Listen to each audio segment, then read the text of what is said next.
day. This is Julia Widdop with Talk Story TV, and we have with us today Rocky Leonard. I guess Rocky's your nickname, huh? Well, actually, it's a name that it was my dad's nickname. Oh, and because okay. I write both fiction and nonfiction, I wanted people to be able to differentiate between my writings. Okay. And so to honor my dad, I went with Rocky. It was not my nickname. So it's a pen name. Absolutely. Oh, and he is going to tell us about his new book.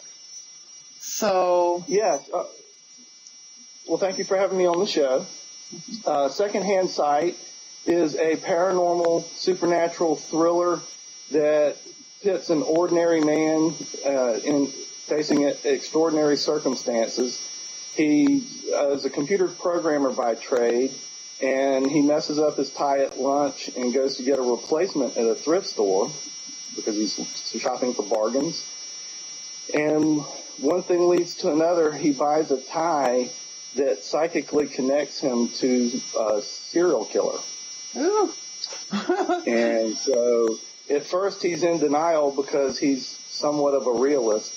He doesn't want to believe that what he's seeing could be real, but one thing leads to another, and he finds that he can't ignore the evidence that becomes overwhelming. Wow. So he gets sucked into investigating these murders? Reluctantly, yes. You could say that he's haunted by the visions and he's drawn to places by intuition, for lack of a better term. And so he becomes a reluctant investigator. It's obviously not his profession, so he's not very good at it to start. It's not like that lady on Murder, She Wrote, huh? Not at all. But Dan is married, and he's focused on his work, and like I said, he doesn't really have time for this kind of stuff. But fate won't allow him to just ignore what's happening. So. Okay. How did you get this idea? That's a good question. I grew up in Savannah, and Savannah's got a reputation as being one of the most haunted cities in America. I read that. And, well, I have experienced a number of things that I can only describe as paranormal phenomena. Going back to a friend of mine's house for several years, and I didn't realize it at the time. I became very much like Dan in the sense that I was investigating things, not really believing. When you said ghost and I was 20 years old, I was thinking Casper the Friendly Ghost, not something real. And but then I saw things and experienced things that I have no rational explanation for. And I read about his house it was researched by experts. They had electricians come and check some of the problems that I had witnessed firsthand, not because I had said it, because they had been there for years. And over time, his house had a reputation as one of many in Savannah that is haunted. So that part of the book, the idea that someone could communicate with the dead, was something that I didn't really have a problem in believing myself. I just had experiences over a number of years that I couldn't argue with otherwise. But there's another aspect of Secondhand Sight, and that is psychic abilities. And those I have not really been a believer in at all.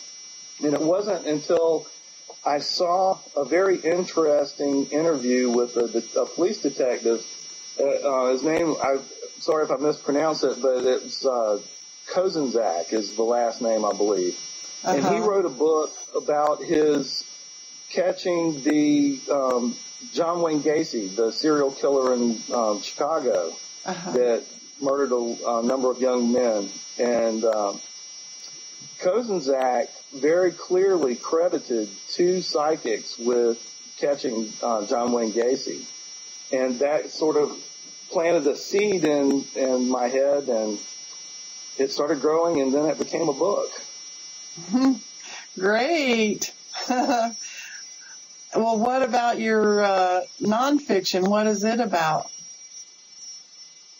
Well, I've written a couple of different things. I started writing because I heard somebody say something on television that caught my attention, and I just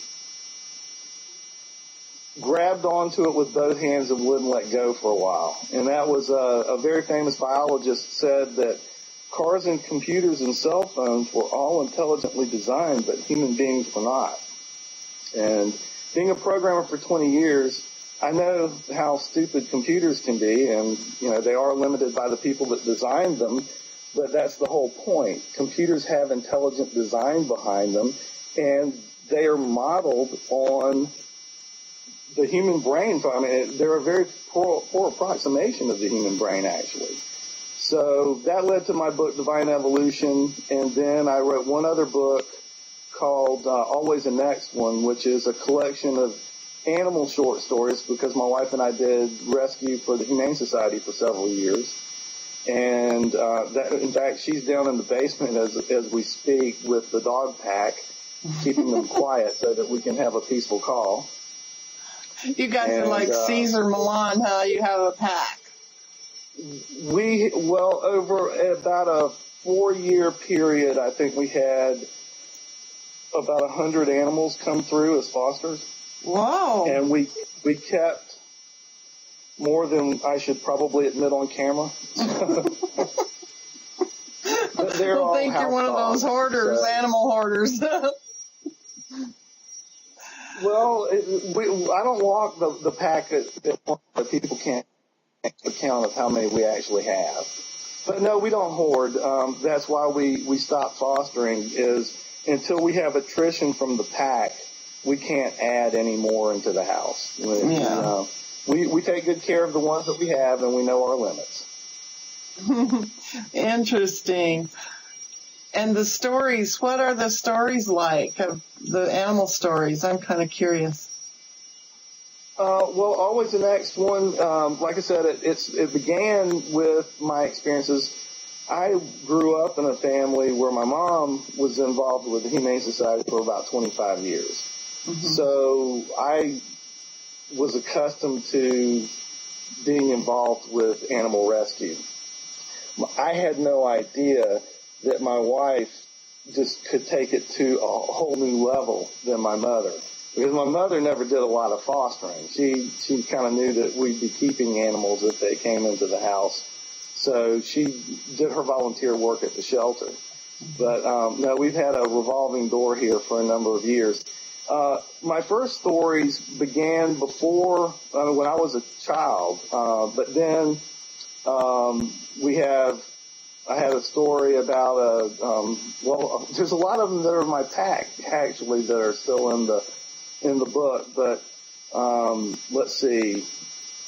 There's one story that's called the Dog That Lived Under Grandma's Bed, and he was a dog named Poncho that had been institutionalized by being in the shelter for such a long period. He's a very sweet and friendly dog, but he was scared of his own shadow. So it took about 6 months to get him comfortable enough to come out of his shell. He never was comfortable with my teenage son, but he got comfortable with the rest of the family. He got the nickname The Dog That Lived Under Grandma's Bed because every time our grandchildren came over, he would go and hide under our bed, and he wouldn't come out except for to eat until they left. Because he was just, like I said, he was a very skittish dog, but very sweet and loving. And his story had a very happy ending because a school teacher adopted him. And we really thought that Poncho would be part of the pack because he was so broken that we just didn't think that he would fit into a household with young children or anything. Well, he found a young, a single school teacher And when we said he doesn't like teenage young men, she said, well, that's what I teach him. I don't like them either. So he found the perfect house.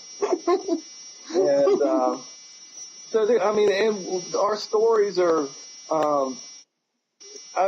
they're happy endings. We volunteered for a no-kill shelter, which means that unless the dog's really sick or anything, if there's just it's beyond medical help, we'll do everything we can to rehabilitate and adopt the dog out. And yes, you mentioned Cesar Millan. He is my hero. Me too. I've been saved by a tennis racket breaking up dog fights more than once. I still have a few bite marks here and there, but that was my own stupidity. It's the humans make the mistakes. You have to understand what the animal's been through and what they need, which is they need guidance and they need love and affection, mostly. Wow. So what's the name of that book? That's called Always the Next One. In fact, I think I have a copy. Well, I don't know where it got off to. Can I go get it real quick? I can show you. Sure, that'd be great. I can hold it up. Okay. So he's going to go get the copy of the book about animal stories. You see that? Always the Next One. True Stories of Dog Fostering. Oh, great. Okay. That sounds interesting. And do you have any paranormal... You'll have to send me your... we'll have to get your address offline. I've got a copy for you. Okay. Are there any paranormal stories about dogs?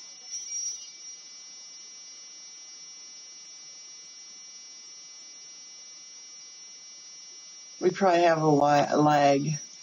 I'm sorry, the audio broke up a little bit. I say, did you have any paranormal situations with animals?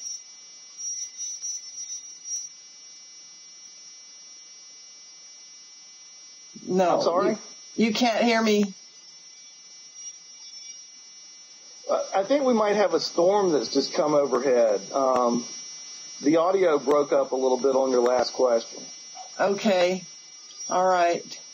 Let's, maybe we better, tell us where we can buy your books and, we'll, maybe we should, close this interview down before the storm hits.